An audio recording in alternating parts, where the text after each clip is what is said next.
ಮೋದಿಯವರನ್ನ ಬೈಬಹುದಾ, ಯಡಿಯೂರಪ್ಪರವರನ್ನ ಬೈಬಹುದಾ ಎಂದು ಸಂಸದ ಅನಂತಕುಮಾರ್ಗೆ ಶಾಸಕ ಗೋಪಾಲಕೃಷ್ಣ ಬೇಳೂರು ಪ್ರಶ್ನೆ ಮಾಡಿದ್ದಾರೆ. ಶಿವಮೊಗ್ಗದಲ್ಲಿ ಮಾಧ್ಯಮ ಪ್ರತಿನಿಧಿಗಳ ಜೊತೆ ಮಾತನಾಡಿದ ಅವರು, ಸಿಎಂ ಸಿದ್ದರಾಮಯ್ಯ ಅವರನ್ನ ಸಿದ್ದರಾಮುಲ್ಲಾ ಖಾನ್ ಎಂದು ಹೇಳ್ತಾ ಇರೋದಕ್ಕೆ ತಿರುಗೇಟು ಕೊಟ್ರು. ಹಿರಿಯ ಸಂಸದರಾದವರು ಹೇಗೆ ಮಾತಾಡಬೇಕು ಎಂದು ಗೊತ್ತಿಲ್ಲದೆ ಮಾತಾಡ್ತಾ ಇದ್ದೀರಾ. ಇನ್ನು ಶಿವಮೊಗ್ಗ ಲೋಕಸಭಾ ಕ್ಷೇತ್ರದ ಟಿಕೆಟ್ ಅನ್ನ ಸಚಿವ ಮಧು ಬಂಗಾರಪ್ಪನವರೇ ತೀರ್ಮಾನ ಮಾಡಲಿದ್ದಾರೆ. ಪಕ್ಷದ ತೀರ್ಮಾನಕ್ಕೆ ಬದ್ಧ ಎಂದು ಬೇಳೂರು ಹೇಳಿದರು. ಮಾನ್ಯ ಅನಂತಕುಮಾರ್ ಹೆಗಡೆ ಅವರು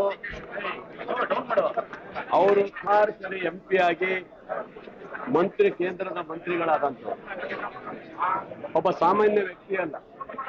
ಅವ್ರು ಮಾತಾಡ್ಬೇಕಿಂತ ಮುಂಚೆ ಯೋಚನೆ ಮಾಡ್ಬೇಕಾಗುತ್ತೆ. ಹಾಗಾದ್ರೆ ಮೋದಿಯವ್ರಿಗೆ ನಾವು ಬೈಬೋದಾ, ಯಡಿಯೂರಪ್ಪನವ್ರನ್ನ ಬೈಬೋದಾ? ಹಾಗಾದ್ರೆ ನಮಗೂ ಬೈಯಕ್ ಬರುತ್ತಲ್ಲ. ಆದ್ರೆ ಜನಪ್ರತಿನಿಧಿ ಆದಂಥವ್ರು ತಮ್ಮ ಜ್ಞಾನ ಇಟ್ಕೊಂಡು ಮಾತಾಡೋದು ಒಳ್ಳೇದು. 1 ಸರಿ ಆಯ್ತು, 2 ಸರಿ ಆಯ್ತು. ಅದರಿಂದ ಮಧು ಬಂಗಾರಪ್ಪ ಹೇಳಿದಂಗೆ ಅವರಿಗೆ ಯಾಕೋ ಅದ್ರ ಮಾನಸಿಕ ಇದರಲ್ಲಿ ಇರಬೇಕು ಅಂತ ನನಗೆ. ಅದರಿಂದ ಅವ್ರ ಬಗ್ಗೆ ನಾನು ಹೆಚ್ಚಿಗೆ ಮಾತಾಡಬಹುದು. ಒಬ್ಬ ಸೀನಿಯರ್ MP ಆಗಿ ಸೀನಿಯರ್ ತರ ಅವ್ರು ಬೇರೆ ಇರೋದು ಒಳ್ಳೇದು.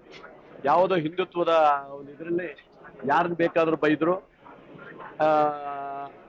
ನಮ್ಮ ಸಿದ್ದರಾಮಯ್ಯ ಖಾನ್ ಅಂತ ಹೇಳೋದು, ಇವೆಲ್ಲ ಸಿದ್ದರಾಮುಲ್ಲಾ ಖಾನ್ ಅಂತ ಹೇಳೋದಿದೆಯಲ್ಲ, ಬಹುಶಃ ಅವನಿಗೆ ಹತಾಶೆಯಾಗಿ ಮಾತಾಡ್ತಾರೆ. ಟಿಕೆಟ್ ಬಹುಶಃ ಅವ್ರ ಪಕ್ಷದಲ್ಲಿ ಅವ್ರಿಗೆ ನೆಲೆ ಇಲ್ಲ.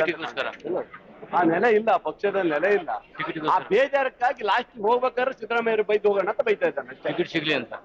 ಟಿಕೆಟ್ ಸಿಗೋದಲ್ಲ, ಕೊಡೋದಂತೂ ಇಲ್ಲೇ ಇಲ್ಲ. ಲಾಸ್ಟ್ ಬೈದು ಹೋಗ್ಬೇಕಂತ ಹೇಳ್ತಾ ಇದ್ದಾರೆ. ಶಿವಮೊಗ್ಗ ಲೋಕಸಭಾ ಕ್ಷೇತ್ರ ಈಗಾಗಲೇ ಮಧು ಬಂಗಾರಪ್ಪ ಹೇಳಿದಂಗೆ ಆಶ್ಚರ್ಯ ಬೆಳವಣಿಗೆ ಆದ್ರೂ ಆಗ್ಬೋದು. 27ನೇ ತಾರೀಕು ನಮ್ಮ ರಾಜ್ಯಸಭಾ ಚುನಾವಣೆ ಆದ ನಂತರ ಅದ್ರ ಬಗ್ಗೆ ಚರ್ಚೆ ಮಾಡ್ತೀವಿ ಅಂತ ಈಗ DK ಸಾಹೇಬ್ರು ಒಂದಾದ್ಮೇಲೆ ಹೇಳಿದ್ದಾರೆ. ಬಹುಶಃ ನಾವು ಅವತ್ತೇ ಹೇಳಿದ್ದೀನಿ, ನಾನು ಮಾನ್ಯ ಸಚಿವರು ಇಲ್ಲಿದ್ದಾರೆ, ಅವರು ಏನು ತೀರ್ಮಾನ, ಮಾನ್ಯ ಮುಖ್ಯಮಂತ್ರಿ ತೀರ್ಮಾನ, ಉಪಮುಖ್ಯಮಂತ್ರಿ ತೀರ್ಮಾನ, ಪಕ್ಷ ತೀರ್ಮಾನ ಆಗ್ತದೆ. ನಾನಂತೂ ಜೈ ಆಗಿದ್ದೀನಿ. ಅದನ್ನ 2 ಮಾತಿಲ್ಲ. ಪಕ್ಷ ಏನ್ ಆದೇಶ ಕೊಡುತ್ತೆ ಅದೇ ನಮ್ ಕರ್ತವ್ಯ. ನಮ್ ರೆಡಿ ಇದೆ.